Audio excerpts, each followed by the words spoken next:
We have all been in a situation where a group project is stalling because one member is clearly struggling to keep up with their portion of the work. In that moment, there is a common impulse to simply pull back and focus only on your own tasks. It feels like a way to preserve your own energy while leaving the struggling party to handle their own mistakes. This chart illustrates a basic game theory matrix, which models how we make strategic choices. When you prioritize your immediate comfort over helping a partner, you are defecting, choosing a short-term individual gain over a cooperative one.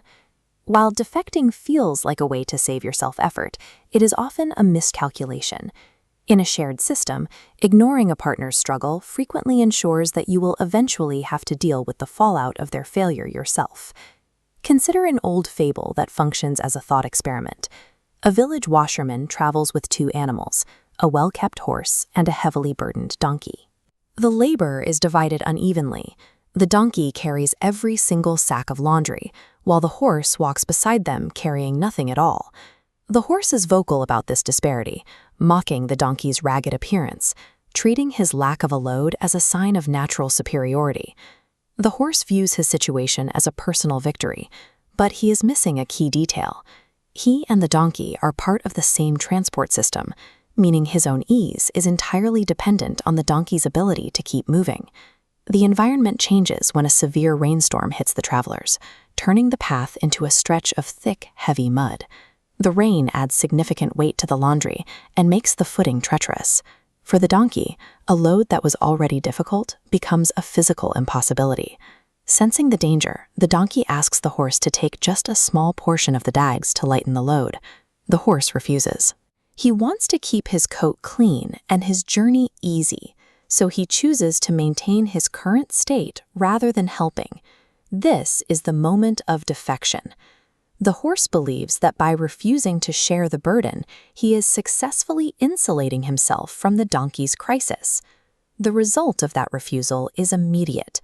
Exhausted and overwhelmed by the weight, the donkey collapses into the mud. This collapse represents a total failure of the washerman's transport system. The movement of goods has stopped completely. To get the system moving again, the washerman is forced to make a drastic adjustment. The washerman responds by shifting the entirety of the heavy bags onto the horse. He then hoists the donkey itself onto the horse. By refusing 10% earlier, the horse forced himself to carry 200% of the weight now. The horse is now struggling through the mud, straining under the combined weight of the luggage and the partner he refused to assist.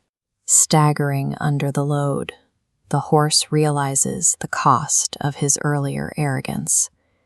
This outcome followed a mechanical logic. In any interdependent system, allowing one component to fail triggers a redistribution where the remaining parts must absorb the entire load. The horse's error was the belief that his own well-being could be separated from the stability of the system he was part of. This dynamic is visible in any setting where a group shares a common goal, from professional teams to community projects. Choosing not to help someone else does not keep their problems away from you. Instead, it often ensures that you will eventually inherit their entire burden when they can no longer carry it. Cooperation and humility act as practical safeguards. They keep the individual components of a system healthy, so the system itself doesn't break. In any shared system, lifting the load of those around you is a primary form of self-preservation. Helping them move forward is the only way to prevent their collapse from becoming your own.